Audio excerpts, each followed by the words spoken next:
Ngayong araw po mga master, March 10, 2023 ay nadagdagan ng 3 ahensya ang nabigyan ng Special Allotment Release Order or SARO mula sa Department of Budget and Management or DBM para sa kani-kanilang Performance-Based Bonus PBB para sa taong 2021. Nandyan mga master ang National Library of the Philippines. 116 personnel lamang sila mga master at sila po ay nabigyan ng SARO kanina lamang.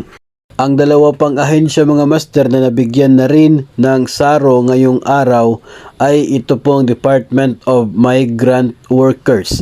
Ito po ay para sa mga personnel ng POEA noon pong taong 2021 na ngayon po ay under na ng Department of Migrant Workers para pa rin po sa kanilang PBB 2021.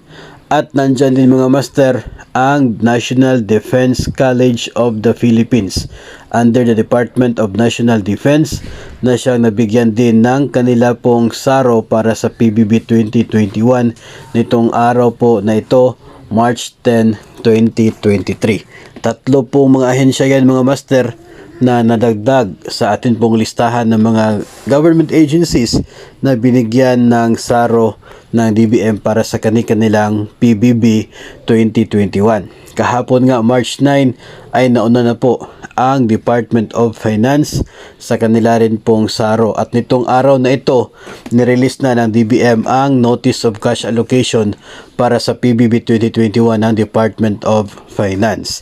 Samantala aasahan naman ng tatlong ahensya na ating nabanggit nitong araw na nabigyan ng SARO.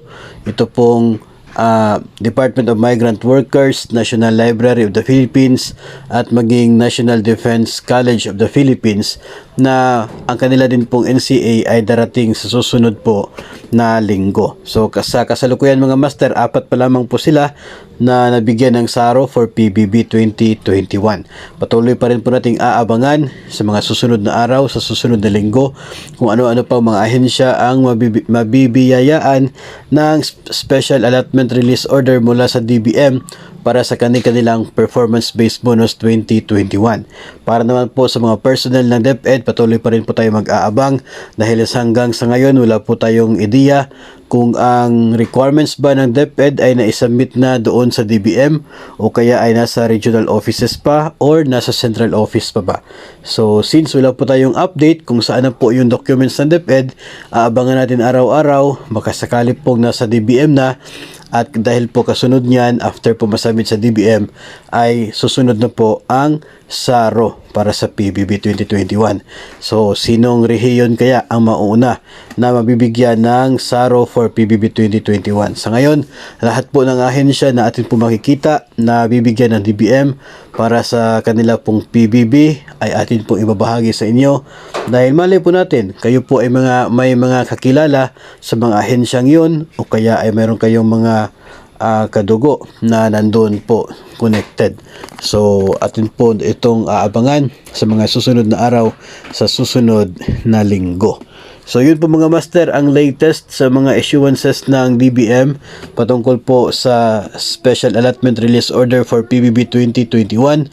May mga ibang mga allocation po na nabigay ngayong araw pero hindi po yun para sa PBB. Kadalasan po ay para po sa kanilang monetization of leave credits o kaya ay sa loyalty pay o kaya ay pambayad sa kanila pong accounts payables.